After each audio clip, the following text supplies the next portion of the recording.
I'm about to record my video showing that according to the standards Muslims use when they claim that someone has been cursed by Allah, Muhammad was cursed by Allah like no one else in history has ever been cursed by Allah.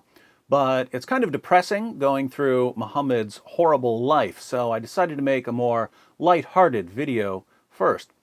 I've still got Nabeel Qureshi's written defenses of Muhammad from when Nabeel was still a Muslim, and I thought it might be fun to share some of them. It would have been more fun if I had had him read them a year or two ago so that he could have responded to his own arguments, a kind of Muslim Nabeel versus Christian Nabeel debate. But I didn't know how little time he had left, so we'll have to see what we think of these responses ourselves. In this video, we'll look at Nabeel's defense of Muhammad's relationship with Aisha. To give you the context of Nabeel's defense, this was August of 2004, a year before he became a Christian.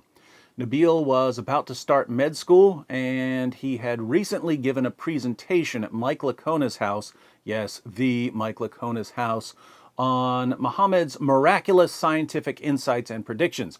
We discussed Nabeel's arguments at the meeting, and sometime later, I started looking up the passages he had quoted and sending him messages pointing out what the passages were really saying. Eventually, I sent a document to the rest of the group drawing attention to some of the absurdities in the sources Nabeel was quoting. One of the criticisms I raised was Muhammad's relationship with Aisha. How could someone who's going to medical school believe that it's okay for a grown man to have sex with a 9-year-old girl? I'd brought this up with Nabeel before, but I wanted to see what other people in the group thought of his response. And here's his response. Nabeel highlights the hadith I quoted from Sahih al-Bukhari. The hadith reads, narrated Aisha, the Prophet engaged me when I was a girl of 6 years. We went to Medina and stayed at the home of Bani al-Harith bin Khazraj. Then I got ill, and my hair fell down. Later on, my hair grew again, and my mother, Rahman, came to me while I was playing in a swing with some of my girlfriends. She called me, and I went to her, not knowing what she wanted to do to me. She caught me by the hand and made me stand at the door of the house. I was breathless then, and when my breathing became all right, she took some water and rubbed my face and head with it. Then she took me into the house. There in the house I saw some Ansari women who said best wishes and Allah's blessing and a good luck. Then she entrusted me to them, and they prepared me for the marriage. Unexpectedly, Allah's apostle came to me in the forenoon, and my mother handed me over to him, and at that time I was a girl of 9 years of age. So this is one of many hadiths which state that Aisha was 9 years old when she was handed over to Muhammad so that he could consummate the marriage. How is Nabeel going to respond? Yes, she was married at 9. Pause right there. Nabeel acknowledges that Aisha was 9 years old when Muhammad had sex with her. Why is this important? Well, there are lots of Muslims who deny any facts they don't like. If you tell them something they don't like about Muhammad, they'll call you a liar. If you show them the Islamic source that proves what you're telling them, they'll say that you printed a fake version of that source yourself in order to deceive them. And they'll call you a Jew. When it comes to the age of Aisha, these Muslims will throw out dozens of crystal clear so-called authentic narrations that say that Aisha was 9 years old when Muhammad had sex with her. And they'll insist that, contrary to what all of their earliest, most respected sources claim, Aisha was actually much older than 9. If you ask for an authentic Muslim source that says that Aisha was a teenager when Muhammad first climbed on top of her, they won't give you a reference from the Quran or from Sahih al-Bukhari or from Sahih Muslim. Instead, they'll give you a link to some lame internet article which pieces together a bunch of circumstantial details from various sources, lies about what's in those sources, and then asserts that because of this convoluted collection of irrelevant details and outright lies, Aisha must have been much older than 9. There are lots of Muslims who will take this route, denying the clearest hadiths in their most trusted collections, all because the things we read about their prophet in their most trusted collections are, let's face it, humiliating. Nabeel, to his credit, didn't take that route. He admitted that Aisha was 9. That's important. Let's continue. Yes, she was married at 9. Why did they wait until she was 9 years old? Why not wait until she was 13? Why not wait until she was 16? Why wait at all? The Prophet has asserted that a girl who has started menstruation is eligible for marriage, and not only is she eligible, but it is suggested for girls to get married if there are no reasons otherwise. In today's day and age, there are plenty of reasons otherwise. Women are still being educated. The world has advanced to a point where a girl is not ready to get married until later in life, etc. Many girls have menarche at young ages.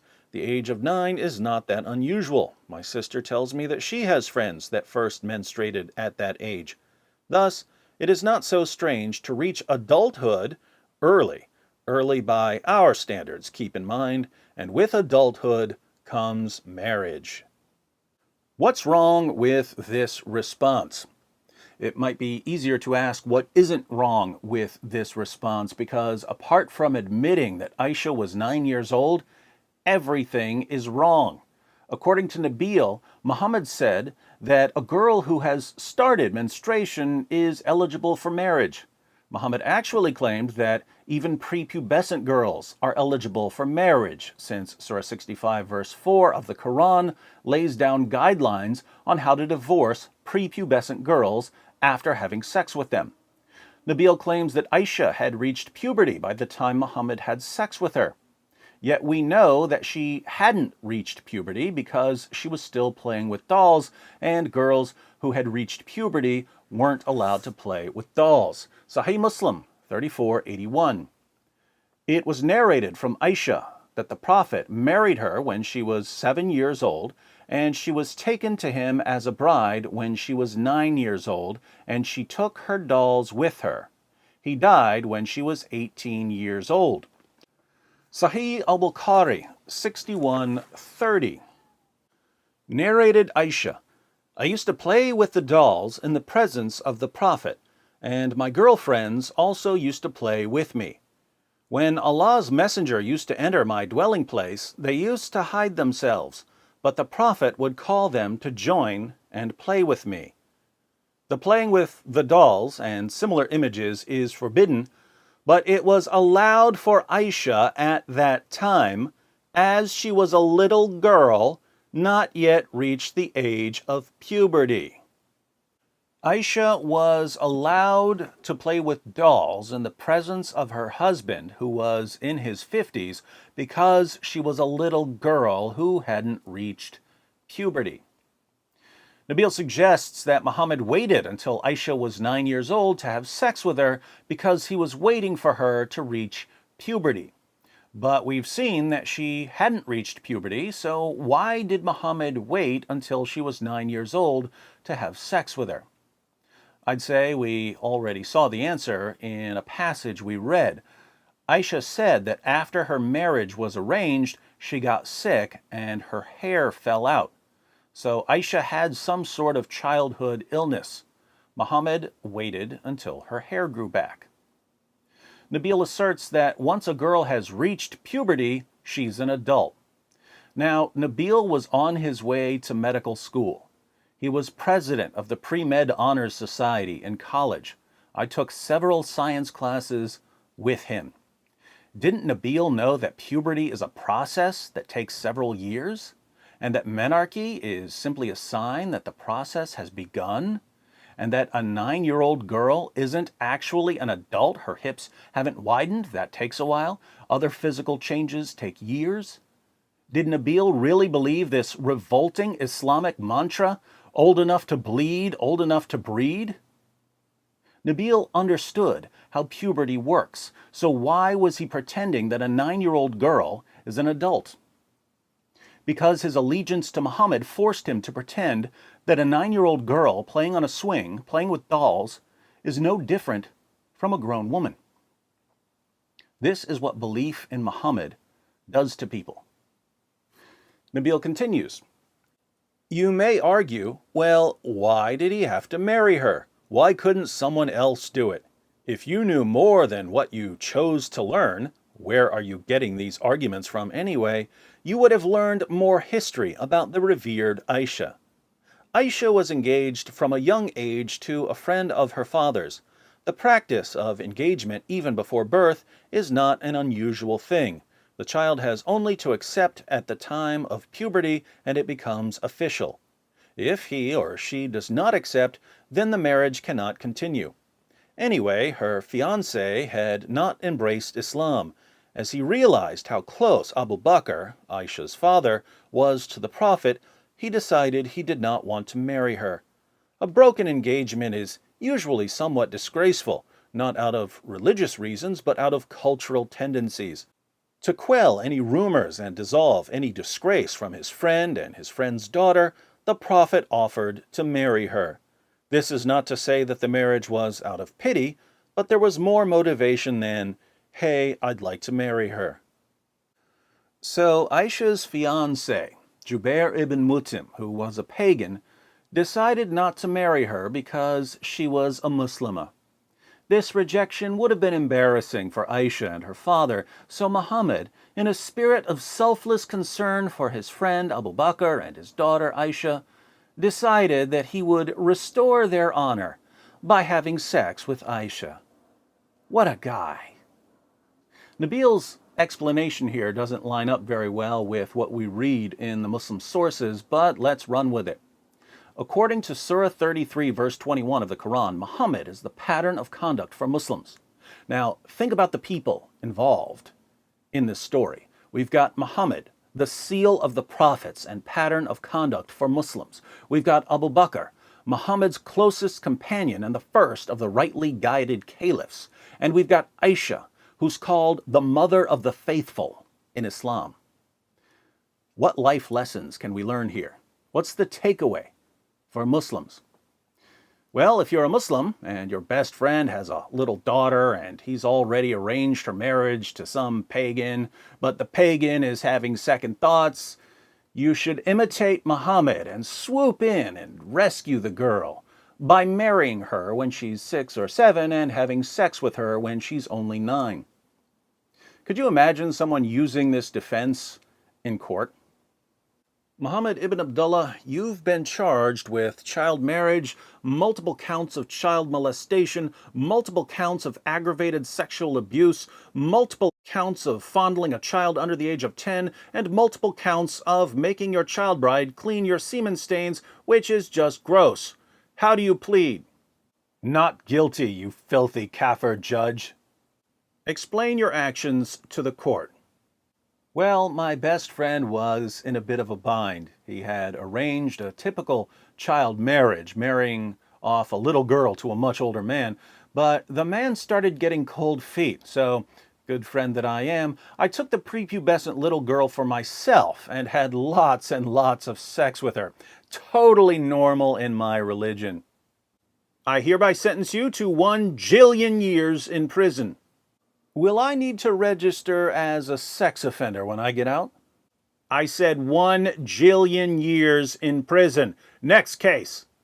May I please switch to a Sharia court where the judges know that, according to Allah, having sex with prepubescent little girls is perfectly acceptable. Nabeel was an extremely intelligent young man. Could he continue believing that his prophet had some really good reason for climbing on top of a girl too young for a bra, a girl young enough to be his great-granddaughter? No, he could believe it for a while, but that's the sort of thing that keeps coming back to haunt your mind, especially when you're friends with someone like me. And a year later, he was a Christian.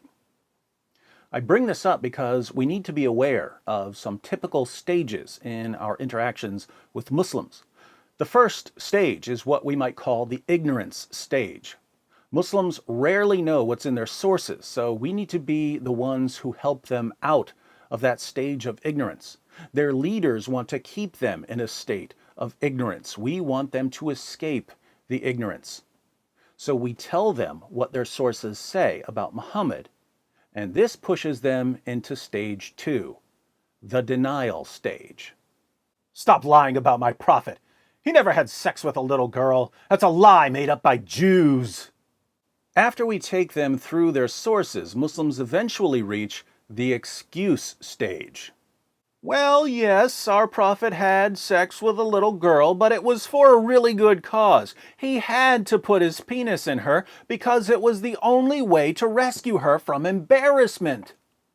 The excuse stage can continue indefinitely, and when we think about different facts about Muhammad, most Muslims are stuck in one of these 3 stages. They're either ignorant of what Muhammad did, or they're denying what he did, or they're excusing what he did. Our goal is to help our Muslim friends reach the 4th stage, the realization stage. This is when a light finally turns on and it finally hits them. Wait a minute. Why am I defending Muhammad? I'm defending Muhammad because my leaders convinced me when I was in a state of total ignorance and was therefore completely incapable of making an informed decision that Muhammad is the greatest man in history. But now that I've started learning about some of the awful facts about Muhammad from David Wood, since Muslim scholars never wanted me to know about them, I keep trying to justify Muhammad's actions and to reconcile them with my belief that he's the greatest man in history. But my justifications are absurd. Muhammad did some of the worst things a human being can possibly do, and I'm defending him. And because people like me are defending him, these practices persist to this day in the Muslim world, a place that can never develop morally because we've taken Muhammad as our pattern of conduct.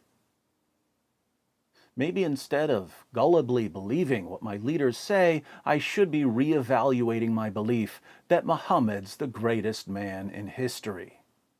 And that's when they're on their way out of Islam.